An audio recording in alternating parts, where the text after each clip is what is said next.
There are regions of the planet that remain hidden even today. Places where the rainforest not only covers the ground, but also protects secrets that almost no one can imagine. In those remote corners, communities live in ways that do not build on top of nature, but within it.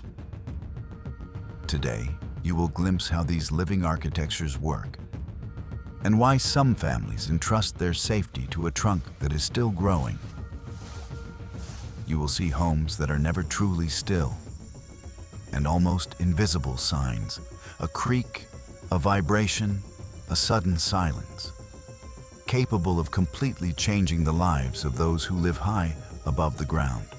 Before we go on, subscribe to CronoPlanet to keep exploring cultures that challenge everything we thought we understood. And stay with us until the end, because you will meet the community that preserves the most astonishing example of a living habitat, a way of life capable of questioning what we call home, and making us doubt how much we really understand the world we walk on. But to grasp the magnitude of what you are about to see, consider something simple. In most of the world, a home means stability. In these rainforests, however, that idea can be a fatal mistake. Here, the environment changes before you can even understand what has happened. Survival requires reading signs that almost no one notices. The vibration running through a trunk, the dry sound that signals structural fatigue, or the creak that reveals a shift in moisture. This is why these communities live in shelters that breathe, bend, and are never truly finished. Homes that guarantee nothing, yet hide a secret that very few have understood. Height protects more than it endangers. To understand that something, we must travel to the people who have taken this relationship to its limit. A people who raise their homes on expanding living roots, turning the forest into a vertical landscape where every movement can redefine the entire structure. Our journey begins there. 1. Korowai, architects of a suspended world. In the southeast of Papua Indonesia, where the morning fog falls like a dense curtain and the swamps swallow every human trace without warning, there exists a territory where the forest seems endless. Look closely at this environment.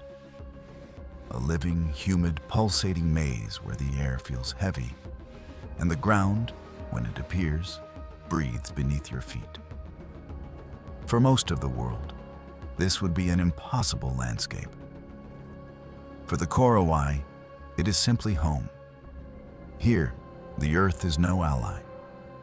Mud deceives, rotting roots snap without warning, insects hide in shifting shadows, and the echo of invisible animals reverberates like a constant warning.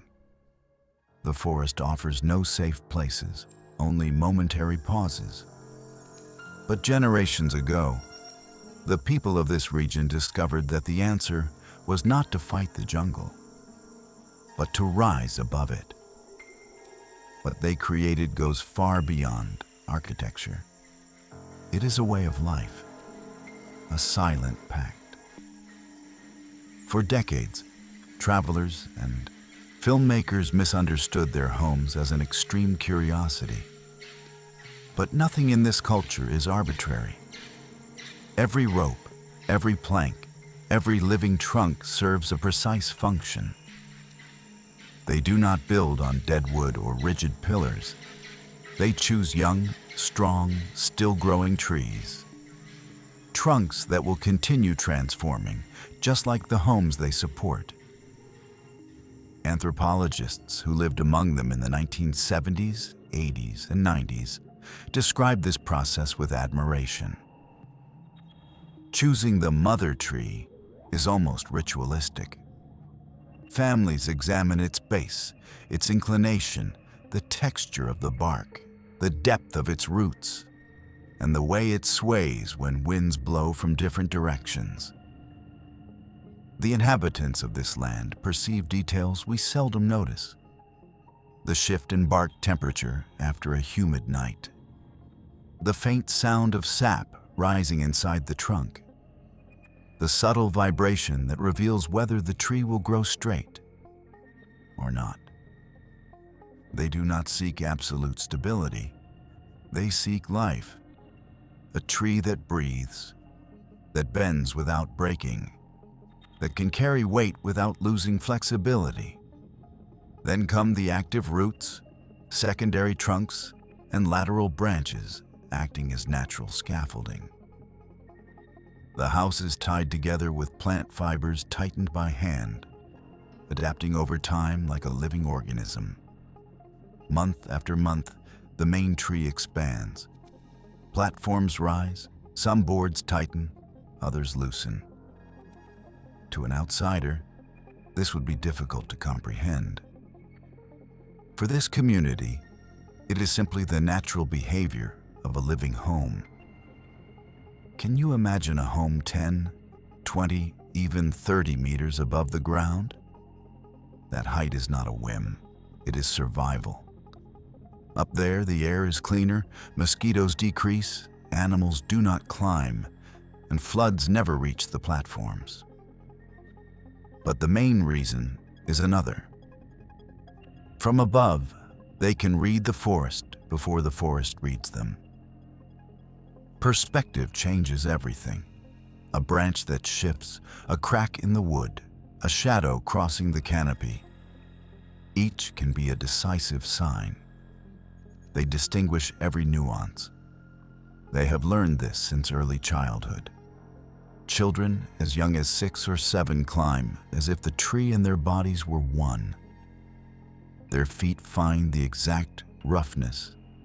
Their hands sense the precise softness of the bark. Their bodies balance with the wind like part of the trunk itself. Where any visitor would feel paralyzing vertigo, they feel peace. Above is safety, below is unpredictability. For these people, a home is not just shelter. It is memory, identity, territory. The point where forest and human life meet without overpowering one another. Would you sleep peacefully knowing your life depends on a tree that can change at any moment? The people of these heights not only trust this balance, they celebrate it.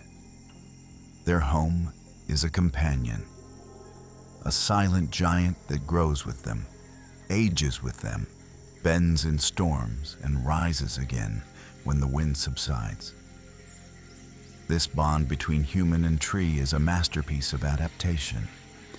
It forces us to question what it means to build, what it means to live. And if this way of inhabiting the world has surprised you, know this: it is not the most extraordinary.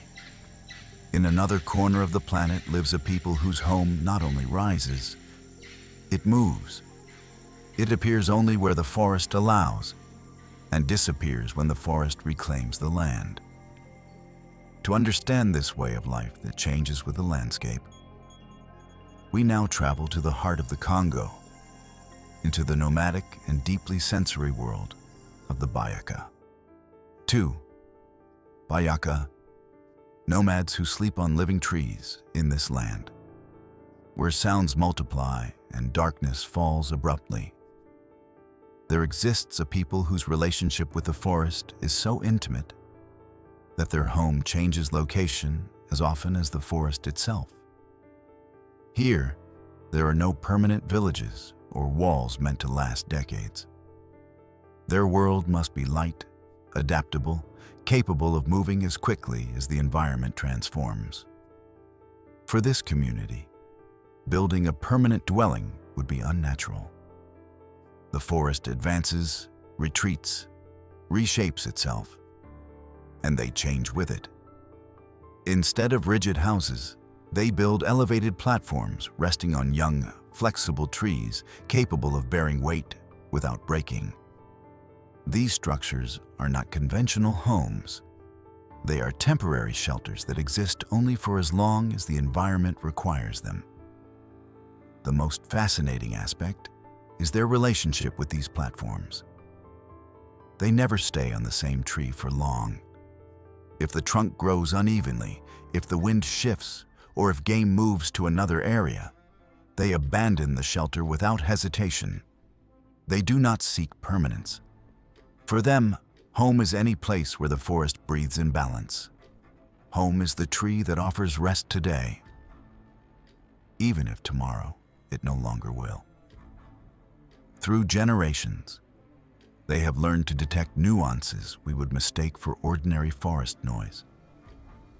The hollow sound of a root signaling strain, the damp crack that reveals a freshly hydrated trunk, the subtle vibration telling them whether a branch will withstand a night of rain. What seems random to us is, for them, a precise language. Sleeping on living trunks that move with the wind and tighten with moisture creates a unique sensory experience. Sometimes, in the middle of the night, a branch stretches with a soft snap, and the entire platform vibrates as though the tree were breathing beneath their resting bodies. But rather than fear it, they interpret the vibration as a reminder that they are not sleeping on something lifeless, but on a living being continuing its cycle. Their bond with the environment goes far beyond practicality. In their worldview, every trunk holds a protective spirit. It is not superstition. It is respect for what provides them food, shelter, and balance. That is why they never harm the tree. They accompany it. The plant fibers do not suffocate the bark. The branches used as supports are not torn away violently, and the platforms are adjusted so the trunk can continue growing freely. These elevated refugees also serve a crucial purpose: observation. From above, they can read movements invisible to outsiders. The direction in which startled animals run, the sudden silence that announces a predator, or the shift in air humidity that foretells a storm long before clouds appear. Each night spent on these platforms is an act of trust and continuous learning. For them, maintaining balance is part of life. For us, it would be a constant challenge. And so arises the inevitable question: could you accept that your home is not a place, but a moment? This way of living in the forest shows that stability depends not on an object, but on the relationship we maintain with our environment. Yet their way of moving through the forest is not the only one that challenges our idea of home. And if you think you have already seen the most surprising part, you are about to discover that the forest hides an even deeper layer of suspended life. Hundreds of kilometers away, in other regions of Central Africa, there exists a people who do not simply observe from above. They move within the forest itself, navigating branches, vines, and trunks as though the environment were a three-dimensional territory built for them. To continue unveiling this suspended world, we must now enter the realm of those who master life among the heights. Twa, forest guardians, living among the branches. Reaching this region is already a test. The Central Congo Basin, one of the densest green lungs on the planet, is a place where the forest closes in. Light barely reaches the ground, and roots create unpredictable obstacles. Every step demands total attention. And yet, in an environment that seems determined to keep outsiders away, there is a people who move through branches, vines, and trunks with astonishing ease. For them, the forest is not an obstacle. It is a three-dimensional territory meant to be traveled at height. They do not build houses or elevated platforms. Their relationship with trees is different. They live directly among the branches, moving with a lightness that would seem impossible to others. For this community, heights are not an occasional refuge. They are part of everyday life. They climb to orient themselves, to search for food, to watch animal paths, or to cross areas where the ground can turn into a trap. This ability does not arise only from necessity, but from a tradition that begins in childhood. Their games do not unfold in open clearings. They take place on slanted trunks between hanging vines and branches that creak softly beneath their feet. Their bodies grow adapted to this intermediate level of the forest, where light filters through the leaves like a whisper and every movement demands absolute precision. Living in this vertical space offers advantages that many would never perceive. From above, they detect predators before they come too close. They observe animal behavior with a clarity impossible from the ground, identify tracks from invisible angles, and choose safe routes without opening new paths. Up there, the forest reveals signs that others would never notice. The almost imperceptible change in a bird's song, the vibration of a branch betraying movement, the direction of the wind between the leaves that announces who or what is approaching. Their way of hunting reflects this extraordinary skill. Some hunters remain motionless for long periods on a high branch, waiting for the exact moment to act. From above, the forest reveals hidden patterns. The paths animals follow, the places where they pause, the rhythm of their breathing. It is a kind of knowledge that cannot be learned on the ground. It exists only when life is lived in suspension. But this life among the branches leaves one question open, and I want to ask it to you. You who have reached this point in the journey and are now part of it as much as we are. Could you feel safe in a space that exists only as long as your body sustains it? Your perspective matters in this journey as well. We want to hear your reflection. If this path is revealing a world you never imagined, subscribe to CronoPlanet to keep discovering cultures that challenge everything we once thought possible. Stay alert, because what you have seen so far is only the surface. What comes next belongs to an even stranger territory. In another corner of the planet, trees cease to be roots or shelters, to become living towers from which the horizon is watched, signals are interpreted, and an entire community is protected. To understand this, we must now climb into the mountains of Central New Guinea. 4. Central New Guinea clans, living towers, watching the horizon. Here, the landscape changes completely. Plains give way to abrupt valleys, clouds cling to the peaks, and mist hides villages that seem suspended between earth and sky. At these heights lives a group of clans who have found in trees not a path nor a refuge, but a watchtower, while other cultures use roots as support or branches as roots. These clans see in the trunk the possibility of lifting their gaze above their world. In a region marked by intertribal tensions, territorial disputes, and conflicts dating back generations, the ability to see before being seen can mean the difference between life and death. That is why trees here become true natural towers. Choosing the right trunk is never impulsive. They seek tall, straight specimens capable of supporting a small platform placed among the upper branches. From that elevated point, they can observe the movements of neighboring communities, detect distant smoke signals, or foresee unexpected incursions. From above, the landscape becomes a living map. Every hill, every trail hidden in the fog, even the slightest change in birdsong conveys meaning. Climbing these towers requires a skill passed down from parent to child. It is not simply climbing, it is an act of responsibility. Whoever ascends becomes the eyes of the entire community.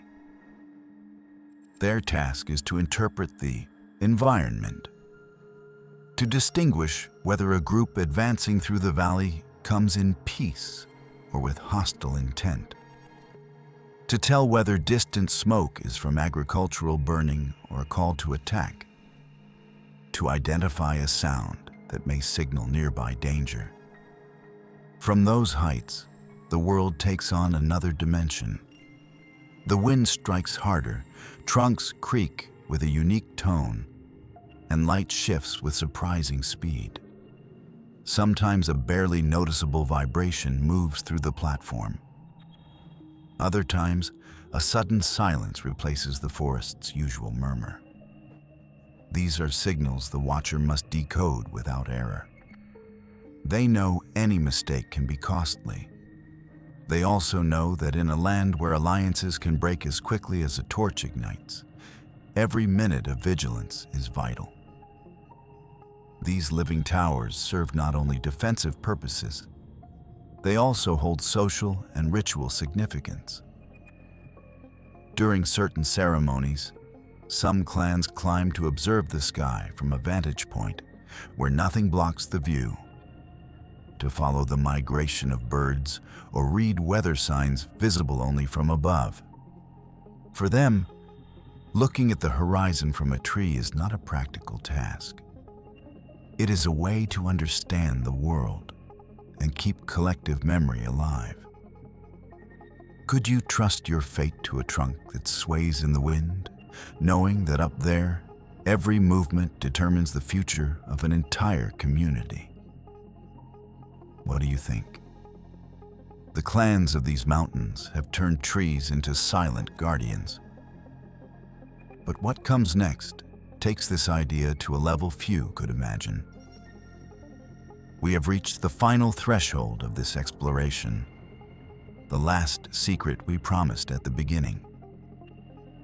In another region of Southeast Asia, there exists a people who not only use living trunks as support or lookout points, but build complete structures upon them. Granaries, platforms, suspended ovens, and shelters that grow alongside the tree supporting them. To understand this, we must now venture into one of the oldest forests on Earth, where nature and architecture intertwine in ways that challenge even our firmest ideas. Papua, Borneo tribes, architecture that grows with the forest. Our final destination takes us into one of the oldest and densest rainforests on the planet.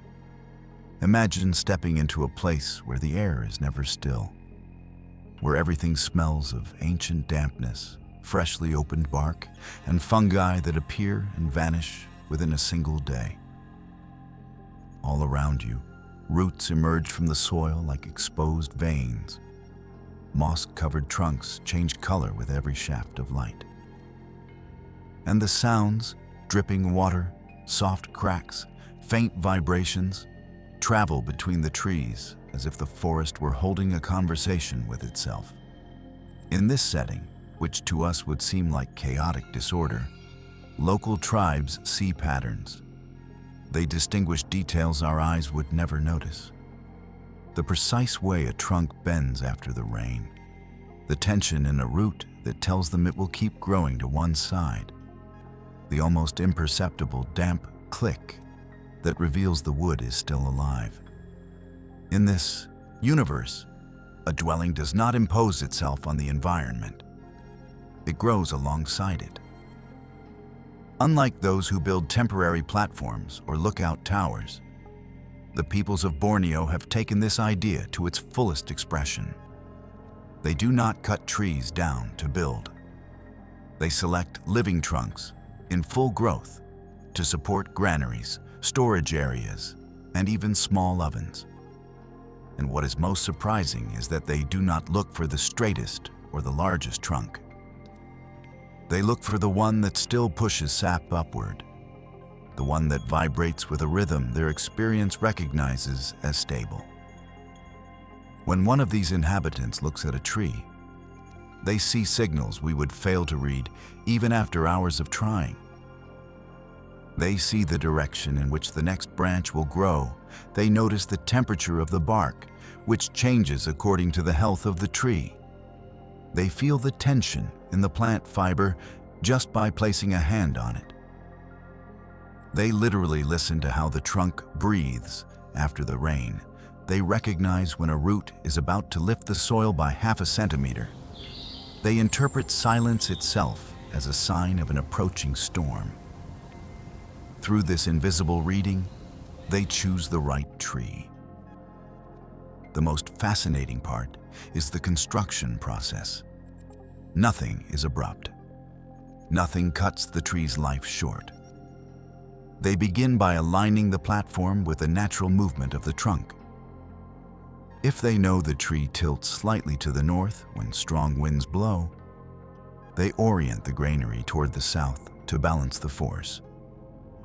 If they notice that one main root expands faster than the others, they place the oven directly over that area to make use of its stability. Every rope, every branch, every plant support is adjusted with millimetric care so that the dwelling can breathe with the tree.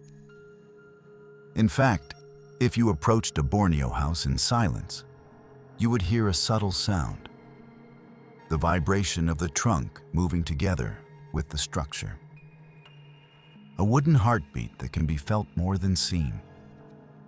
This flexible architecture is so resilient that it withstands tropical storms capable of uprooting entire trees. A rigid house would crack with the first gust.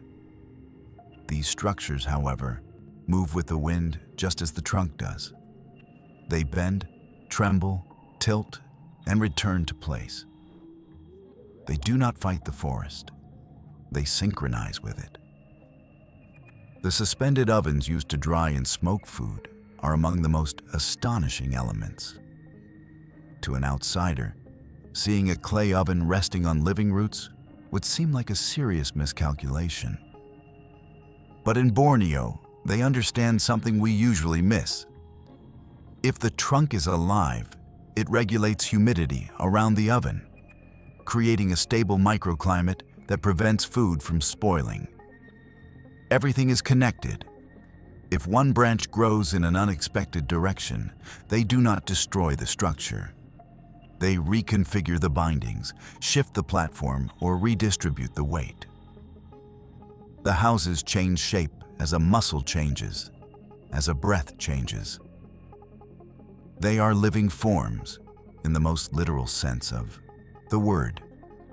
From the tops of these platforms, the view seems endless. An ocean of green canopies where moisture forms a permanent mist.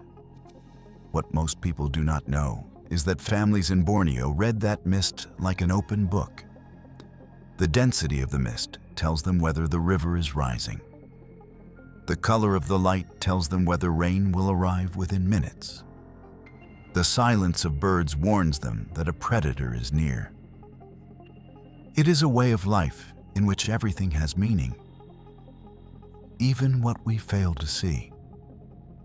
And now I want to ask you, would you trust your life to a home that can change at any moment? The tribes of Borneo are the culmination of this journey. With them, living architecture reaches its most complete form. Granaries, platforms, and suspended ovens that exist only as long as the tree that supports them continues its cycle. And that small detail, something so easy to overlook, changes everything. A home that can vanish when the tree decides to follow a different path.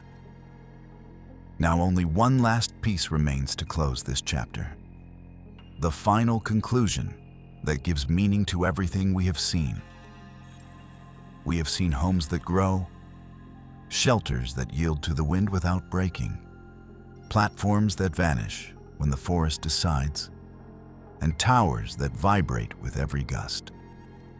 But inside each structure, there is more than wood and plant fibers. There is a silent pact between human beings and a living organism that never stops. In Papua, a house can rise without anyone touching it. In the Congo, a shelter shifts to the rhythm of the jungle. In the rainforests of Southeast Asia, a suspended oven withstands storms thanks to the flexibility of a trunk that keeps growing. And this is where everything falls into place. These architectures are not simply built, they are agreed upon. They are alliances that allow people to exist without destroying what sustains life. While in our world, every building tries to defy time, wrapped in steel, sensors, and technology designed to resist change, these homes choose to transform with it. They do not oppose their surroundings, they adapt. And in that choice lies a truth that is uncomfortable for us. We build to control. They build knowing that nature will always have the final word. We measure stability in numbers, blueprints, and promises of permanence. Yet they trust a tree that breathes, bends, and keeps growing. We try to control change. They integrate it from day one. Perhaps that is the deepest lesson, that a home is not the place that stays the same, but the one that learns how to remain alive while everything else is transforming. A quiet reminder that, even surrounded by technology, we still do not fully understand what it means to live in balance with what holds us up. Maybe true architecture is not the one that resists at all costs, but the one that knows how to change without breaking. These cultures remind us of something essential. We are not above the world we inhabit. We are part of it. Like the roots that support a platform or the branch that creaks under the rain. And at this point, only one question remains. Do we still know how to live in harmony with what gives us life? If you have stayed with us until now, thank you. Together we have crossed untamed forests, mist-covered mountains, and territories where a tree can become a home, a refuge, or a silent guardian. This documentary has not only been a journey, it has been a reminder that the world still holds ways of life capable of challenging everything we thought we understood.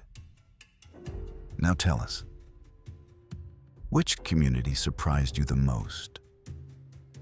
Was there a gesture, a way of living in nature, that made you rethink what it means to have a home? We would like to hear your thoughts. If you feel this story should not end here, share it with someone close to you. Perhaps, like you, they will discover that the planet still keeps its secrets, but only for those who choose to look closely. And if you wish to keep exploring remote cultures and territories few dare to enter, subscribe to CronoPlanet and join us on our next journeys. Let us know you stayed with us until the very end by leaving the keyword alive in the comments. That way we will know you are one of those who still believe the world deserves to be discovered and understood. And remember, the planet is still speaking. We just have to learn how to listen. See you at the next destination.